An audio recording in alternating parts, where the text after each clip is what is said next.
अब next question उठता है कि how will people acquire the knowledge about the idea of the good. तो लोगों को, आम आदमी को आइडिया ऑफ द गुड के बारे में जानकारी कहाँ से मिलेगी? तो प्लेटो ने इसका उत्तर दिया कि the most important part in human is the soul. सबसे इंपॉर्टेंट चीज़ जो है, महत्वपूर्ण चीज़ जो है इंसानों में है, उसकी आत्मा, एंड नॉट द बॉडी। उसका शरीर महत्वपूर्ण नहीं है, उसकी आत्मा बहुत महत्वपूर्ण है। तो प्लेटो ने कहा कि जो शरीर है वो अनइम्पॉर्टेंट है, आत्मा इम्पॉर्टेंट है। फिर उसने कहा कि it is the divine because it is immortal as it is existed before it became incarnate. इसका अर्थ हुआ कि आत्मा के लिए बोल रहे हैं प्लेटो कि आत्मा जो है वो दैवीय चीज़ है, क्योंकि यह अमर है। Because it is immortal, immortal है, अमर है। क्योंकि यह शरीर, मानव शरीर का धारण करने से पहले भी इसका अस्तित्व था आत्मा का, इसलिए आत्मा दैवी है, आत्मा अमर है। वो शरीर के बिना भी उसका अस्तित्व है आत्मा का। फिर कहते हैं Plato, its real home is in the higher world of ideas and so it has the knowledge of ideas.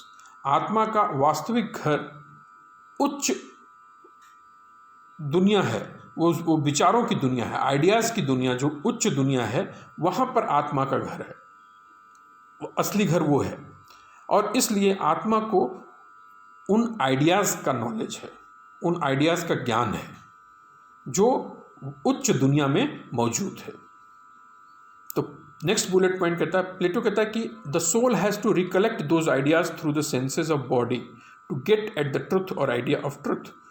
अब क्या है कि जब आत्मा शरीर का धारण कर लेती है, मानव शरीर में आ जाती है, तो आत्मा को ज्ञान तो है, लेकिन आत्मा को क्या करना है कि उनका स्मरण करना है, उसको अपने असली घर में मौजूद उन आइडियाज़ के बारे में उनका स्मरण करना है। और वो स्मरण कैसे करेगी? वो जिस शरीर में आई है उस शरीर की इंद्रियों की सहायता से करेगी, ताकि वो सत्य को प्राप्त कर सके।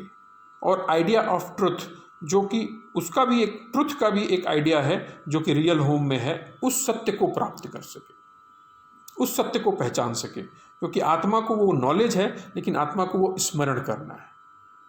और इसलिए आगे लिखते हैं प्लेटो कि the recollection of soul is genuine form of knowledge. और ये जो स्मरण करेगी आत्मा, वही ज्ञान का असली रूप है। And only human beings with pure souls have the possibility of arriving it. और वही व्यक्ति जिनके पास प्योर सोल हो, शुद्ध आत्माएं होंगी, उन्हीं के पास ये संभावना है कि वो इस रियल ज्ञान को प्राप्त कर पाएंगे और वो सत्य को प्राप्त कर पाएंगे, या सत्य को समझ सकेंगे, या आइडिया ऑफ द ट्रुथ के पास वो जा सकेंगे, उसका स्मरण कर पाएंगे।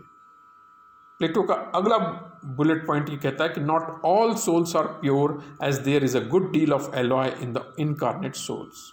अर्थात कि सारी आत्माएं शुद्ध नहीं हैं। क्यों?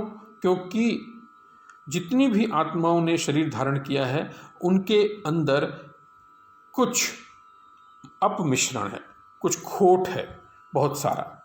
There is a good deal of alloy in the incarnate soul. इसलिए सभी आत्माएं शुद्ध नहीं होती।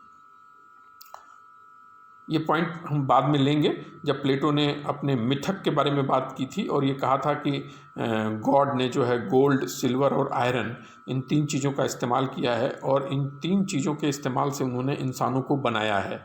तो वो गोल्ड, सिल्वर और आयरन का इस्तेमाल करके कैसे कैसे इंसान बनाता है, वो जो है वो अपमिश्रण वाली बात जो मैंने कही कि सारे आत्माएं शुद्ध नहीं होती, वो प्रश्न अभी आपको अगले वीडियो में आगे आएगा, तब मैं वहाँ पर समझाऊंगा कि प्लेटो क्या कहना चाहता है।